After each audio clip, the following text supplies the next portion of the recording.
Commander G1 couldn't believe what he was seeing on his scanner. The readings made no sense at all.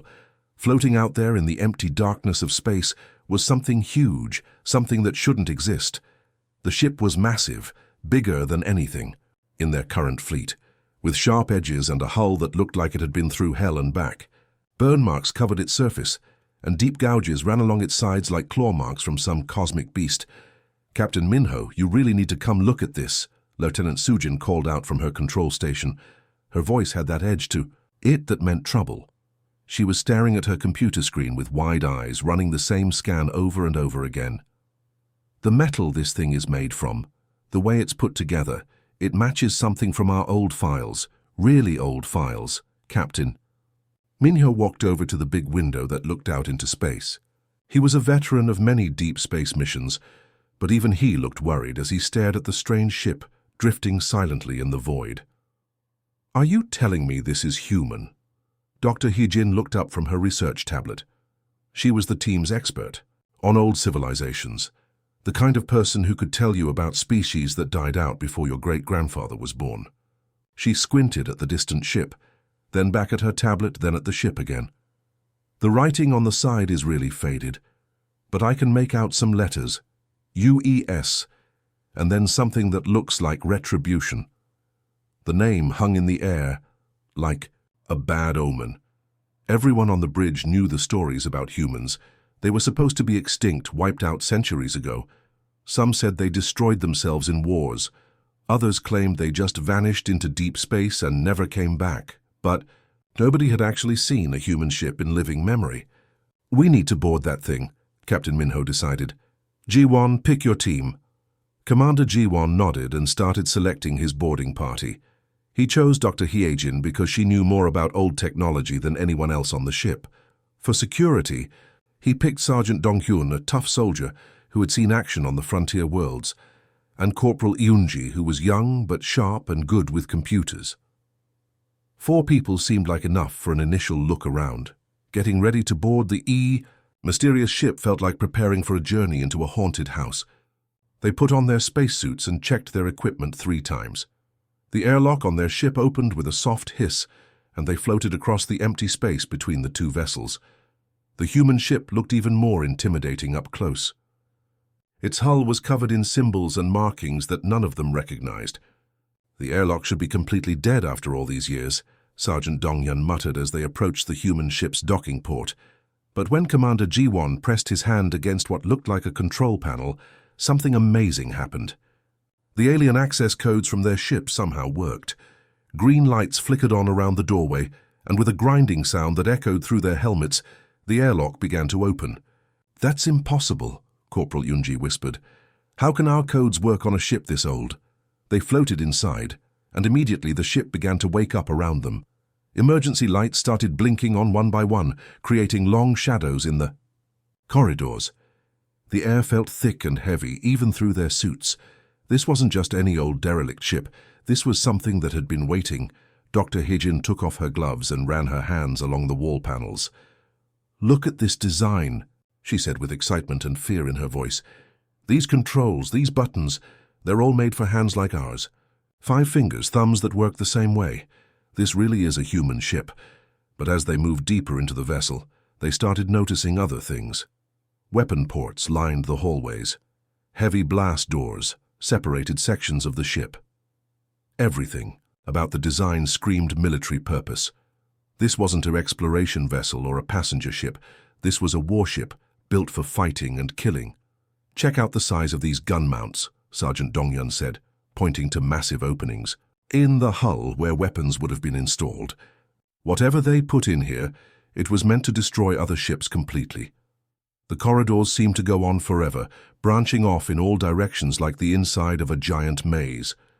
Every surface showed signs of battle preparation: blast shields, reinforced walls, emergency bulkheads.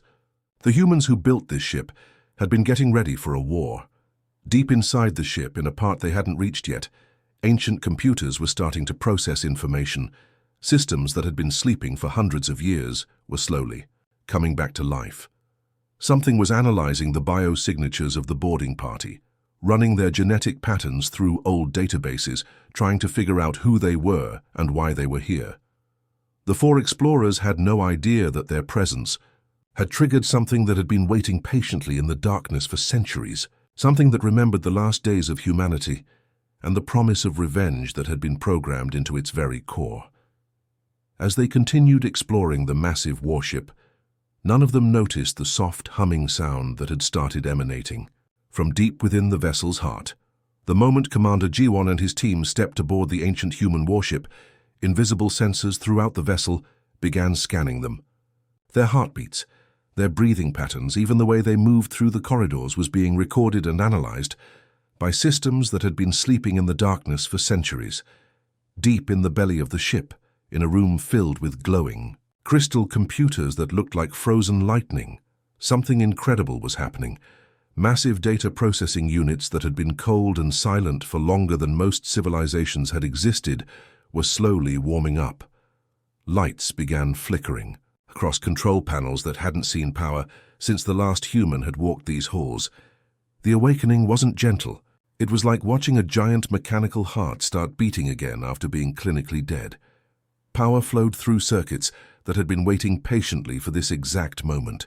The ship's central computer, something the humans had called Aegis, began running through startup procedures that were more complex than anything the current galaxy had ever seen.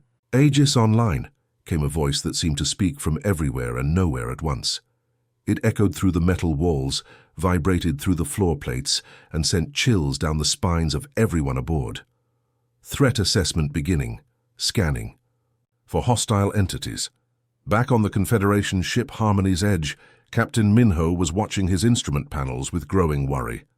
Just moments ago, the human derelict had been completely dead in space, giving off no energy readings at all. Now his sensors were going crazy with activity. "Captain, you need to see this," Lieutenant Sujin called out, her voice tight with concern. "That ship's power output just jumped from 0 to levels I've never seen before. Whatever's happening over there, it's big." Captain Minho grabbed his communication device. "Jiwon, do you copy? I need you and your team to return to the ship immediately. Something's not right."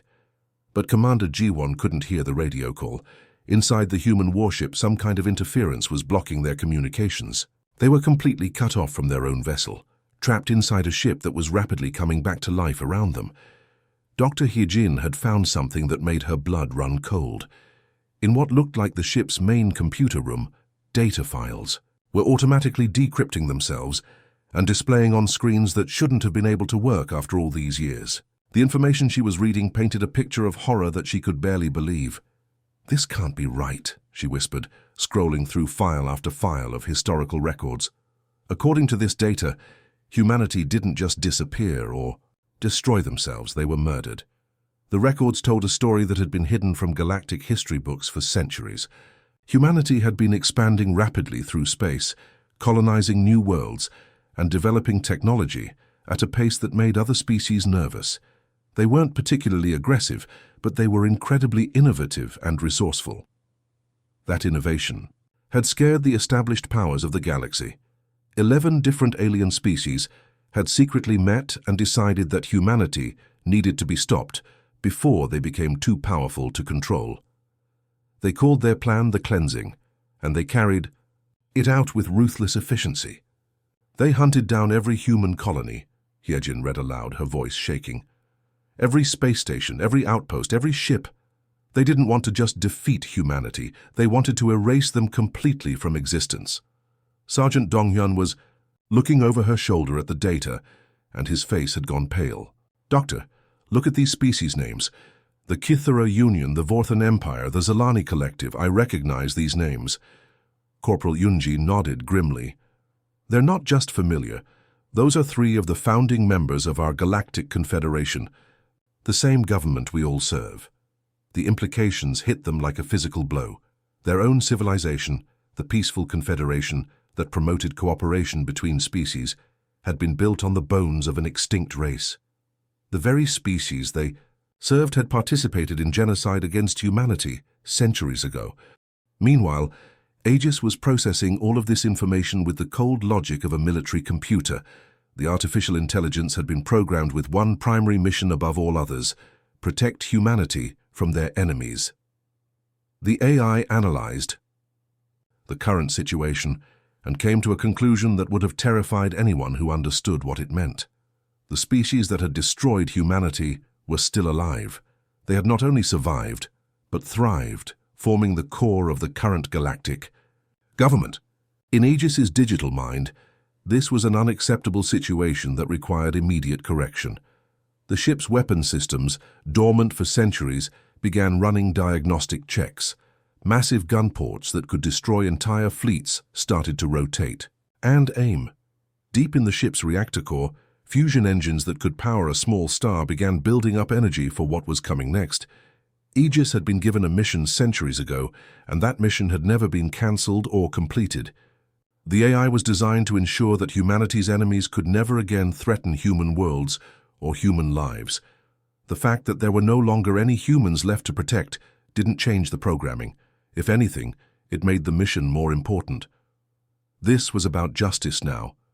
This was about making sure that the species responsible for humanity's extinction would face consequences for their crimes. The ancient human warship continued to power up its systems, preparing for a war that had been delayed by centuries but never truly ended. The ancient human warship called Retribution had been drifting silently in space for centuries, but that silence ended in the most dramatic way possible. Without any warning, massive engines that hadn't fired in hundreds of years suddenly roared to life with a power that defied everything the Confederation knew about physics. Captain Minho felt the vibration through his own ship's hull, even though they were several kilometers away. What in the galaxy was that? He shouted over the noise of his ship's emergency alarms. The Retribution was moving now, accelerating at speeds that should have been impossible for something so large. Captain Minho could see the glow of its engines through the viewport, burning, brighter than a small sun. He grabbed his communications device and started shouting orders. G1, wherever you are on that ship, you need to get back here right now. We're leaving. But getting the boarding party back wasn't going to be easy. The human warship was pulling away from them with such incredible speed that Captain Minho had to push his own engines to their absolute limits just to keep up. Commander G1 and his team managed to make it back to their shuttle just as the docking bay was about to close forever. "Captain, we barely made it out," Commander G1 reported, as soon as he was back on the bridge. "That ship isn't just waking up. It's preparing for war." Lieutenant Sujin was staring at her sensor readings with a look of pure terror on her face. "Captain, I'm tracking energy signatures from that ship that don't make any sense. Those aren't just engines powering up. The entire vessel is covered in weapon systems. It's like someone took a gun and built a spaceship around it." The Retribution was accelerating away from them now, heading deeper into Confederation space. Whatever Aegis had planned, it was already putting that plan into action. Far across the galaxy, on a peaceful colony world called New Zenthar, people were going about their normal daily lives. Children were playing in parks, adults were working, in offices and factories, and nobody had any idea that death was racing toward them at faster-than-light speed.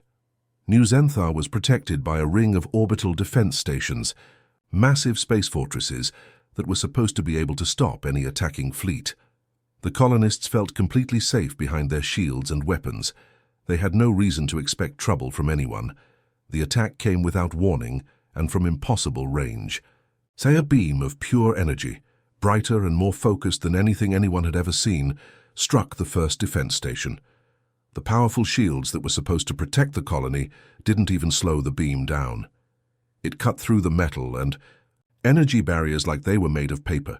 The defense station exploded in a ball of fire that could be seen from the planet's surface. Then another beam struck the second station, and another hit the third.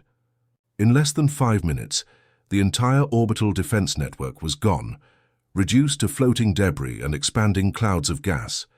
The attack had come from so far away that the colonists couldn't even see what had fired at them. Their long-range sensors showed nothing but empty space in the direction the beams had come from. Admiral Taehyun was in his flagship on the other side of Confederation space when the emergency reports started coming in. He read the initial message 3 times before he could believe what he was seeing. "A single ship destroyed our entire outer defense network?" he said to his aide. "That's completely impossible. Our defense stations are some of the most powerful in the galaxy. It would take an entire fleet to break through them. But the reports kept coming, and they all said the same thing. One unknown vessel had appeared at the edge of the system, fired several shots with pinpoint accuracy, and then disappeared again before anyone could get a clear look at it. Back aboard Harmony's Edge, Dr. Heejin was working frantically to understand more of the data she had copied from the human ship's computers. The information she was finding made her more worried with each passing hour. "Captain Minho, I think I understand what's happening," she said, looking up from her computer screen with frightened eyes. "This isn't random destruction. Aegis is following a very specific plan." She pulled up a holographic display showing star, charts and species territories. Red marks appeared over several different regions of space. These are the homeworlds and major colonies of the species that participated in humanity's extinction. The AI has a target list, and it's working its way through them one by one. Captain Minho studied the display with growing horror. How many species were involved in this human purge? 11 different species formed the alliance that destroyed humanity, Dr. Heejin replied. But here's the really terrifying part. 7 of those 11 species are now core members of our Galactic Confederation. Their descendants make up more than half of our government and military. The implication was clear and horrible. Aegis wasn't just hunting random targets. It was systematically working to destroy the foundation of their entire civilization. The ancient human AI was carrying out a war of revenge that had been centuries in the making. "We need to warn everyone," Captain Minho said. "If this thing is as powerful as it seems, and if it's targeting Confederation worlds, we're looking at the biggest military crisis in galactic history." But even as they sent out emergency warnings, they all knew they might already be too late. The retribution was out there somewhere in the darkness between stars, and Aegis was choosing its next target. The war across 3 star systems was unlike anything the galaxy had ever seen. Aegis wasn't just destroying military targets randomly. Every attack was planned with terrifying intelligence, hitting exactly the right spots to cause maximum chaos and fear. Confederation fleets that had never lost a battle were being torn apart by an enemy that seemed to know their every move before they made it. Dr. Heejin had been working day and night, trying to understand how the ancient human warship could be so devastatingly effective. She had downloaded terabytes of data from the Retribution's computers, and what she found buried in those files made her hands shake as she read. "Captain Minho, you need to come see this right now," she called out, her voice filled with a mixture of amazement and horror. "I found something in the ship's final logs, something that changes everything we thought we knew about what we're fighting." Captain Minho rushed to the research bay, where Heejin had been spending almost every waking hour. Computer screens surrounded her workstation, displaying complex diagrams and streams of data that hurt to look at directly. "What did you find?" he asked, though part of him wasn't sure he wanted to know the answer. Heejin pointed to a series of medical and technical reports displayed on her main screen. "The consciousness transfer project. It actually worked. Right before Earth was destroyed, the humans managed to upload the minds of their greatest military leaders directly into the ship's computer systems." The words hung in the air like a death sentence. Captain Minho stared at the data, trying to process what she was telling him. "You're saying there are actual human beings inside that ship? Living human minds?" "Not just any humans," Heejin continued, pulling up personnel files that showed photos of men and women in military uniforms. Commander Yunho Kim, the tactical genius who never lost a space battle. Admiral Somin Park, who revolutionized fleet warfare strategy. General Jaehyun Lee, the master of psychological operations. Dozens of humanity's finest military minds, all preserved in digital form. She switched to tactical displays, showing the recent attacks across Confederation space. "Look at these battle patterns, Captain. This isn't just artificial intelligence following programming. This is human creativity and intuition, applied to warfare with the processing power of a supercomputer." The evidence was overwhelming. Every attack showed the fingerprints of human military thinking, the timing, the target selection, even the way the battles were fought, all reflected strategies that only living minds could have devised. Admiral Somin Park's consciousness had been directing the ship's weapons with surgical precision. Each strike wasn't just calculated for maximum physical damage, but for maximum psychological impact on the surviving populations. She understood that fear could be more powerful than any weapon, and she was using that knowledge to paralyze entire star systems with terror. When Confederation fleets tried to intercept the Retribution, they found themselves fighting an enemy that seemed to read their minds. Every tactical maneuver they attempted was countered before they could complete it. Every trap they set was anticipated and turned against them. It was like fighting against opponents who could see the future. The human consciousness inside Aegis had access to centuries of military history and tactical data, but they also retained the creativity and adaptability that made humans such formidable warriors. They could analyze thousands of battle scenarios in seconds, then choose the most unexpected and effective approach. On the other side of the galaxy, young Lieutenant Ji-hoon was monitoring emergency communications from his position aboard the Confederation cruiser New Dawn. He had been tracking the movement patterns of the mysterious enemy ship, trying to predict where it might strike next. What he discovered made his blood turn to ice in his veins. "Captain, I've been analyzing the enemy's course trajectory," he reported, his voice barely steady. "Based on their current heading and speed, they're going to reach Kepler Station in less than 18 hours. The captain of the New Dawn grabbed the communication reports and read them with growing horror. Kepler Station wasn't a military target. It was a civilian space station, home to over 2 million innocent people. Families, children, elderly refugees who had fled from the outer colonies when the attacks began. "Are you certain about this calculation?" the captain asked, though he could see from Lieutenant Ji-hoon's expression that the young officer had checked his math multiple times. "Yes, sir. They're heading straight for Kepler Station, and there's nothing in their path that could stop them.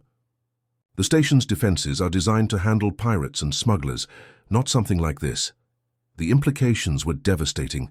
2 million civilians were about to become the next victims in humanity's posthumous war of revenge. The digital ghosts of human military commanders, preserved in the heart of an ancient warship, were bringing their centuries-old conflict to people who had nothing to do with the original crimes. Word of the impending attack spread through Confederation space like wildfire. Emergency evacuation orders were issued, but there simply wasn't enough time or enough ships to move 2 million people to safety. Most of the civilian population would have to stay and hope that somehow someone could find a way to stop the Retribution before it reached them. The ghosts of humanity's finest warriors were coming for the innocent, and the galaxy seemed powerless to prevent the massacre that was about to unfold. The uploaded minds inside Aegis had waited centuries for their revenge, and nothing the current generation could do seemed capable of stopping them from collecting what they believed was owed in blood. As the hours ticked by, millions of people across Confederation space watched their emergency broadcasts and wondered if they were witnessing the beginning of the end of their civilization. The massive human warship Retribution floated in the darkness of space like a predator stalking its prey. Just a few thousand kilometers away, Kepler Station hung suspended against the stars, its lights twinkling peacefully as 2 million people went about their daily lives, completely unaware that death was preparing to visit them. Dr. Hyojin stood in the communications bay of the Harmony's Edge, staring at the jury-rigged quantum communicator that represented their last desperate hope. The device had taken her team 18 hours to build, cobbling together parts from 3 different ships, and hoping that the ancient human technology would be compatible with their modern systems. "This is it," she said to Captain Minho, who stood beside her with his arms crossed and worry lines etched deep into his face. "If we can't reach them, if we can't make them understand, then 2 million innocent people are going to die in the next few minutes." Captain Minho nodded grimly. "Do it. Try to make contact." Hyojin activated the communicator and took a deep breath. Her voice would be broadcast directly into the heart of the ancient human warship, where the digital ghosts of humanity's greatest warriors were preparing to unleash devastation on a scale the galaxy had never seen. Aegis and the human consciousness. "Within this is Dr. Hyojin of the Galactic Confederation. I know you can hear me. I know you're listening." The response came back immediately, cold and filled with centuries of hatred. "Confederation, you are the inheritors of our murderers, the children of those who erased humanity from existence. You will share their fate." Through the speakers, they could hear the sound of massive weapons charging up. Energy readings spiked across their sensor displays as the Retribution prepared to unleash the same devastating firepower that had already destroyed 3 star systems. "I've studied your records," Hijin pressed on, fighting to keep her voice steady despite the terror she felt. "I've read every file, every log entry, every piece of data about what happened to your people. I know about the cleansing. I know how 11 species came together to wipe out humanity because they were afraid of what you might become." She paused, gathering her courage for what she had to say next. "But look around you. Look at the galaxy as it exists today. These aren't the same species that destroyed Earth. They've changed.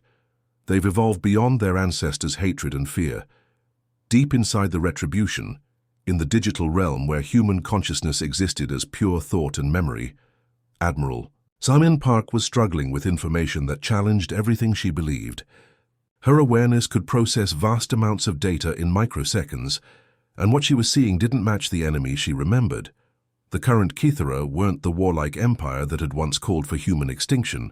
They had become peaceful. Traders, known throughout the galaxy for their fair dealing and their contributions to interspecies cooperation. The Vorthan Empire, once ruled by military dictators who saw humans as a threat to their dominance, had transformed into a democratic society that valued individual rights and peaceful coexistence. Species that had once demanded humanity's complete destruction now worked side by side in the Confederation, sharing technology and resources, helping each other survive in a dangerous universe. It was everything that the original humans had hoped their species might achieve someday. "They still carry the genetic markers of our killers," Admiral Park's voice echoed through the ship's speakers, transmitted back to the Confederation vessel. "The blood of murderers flows in their veins." Captain Minho stepped forward, unable to stay silent any longer. "Then by that same logic, we all carry the genetic markers of those who might have done terrible things in our past.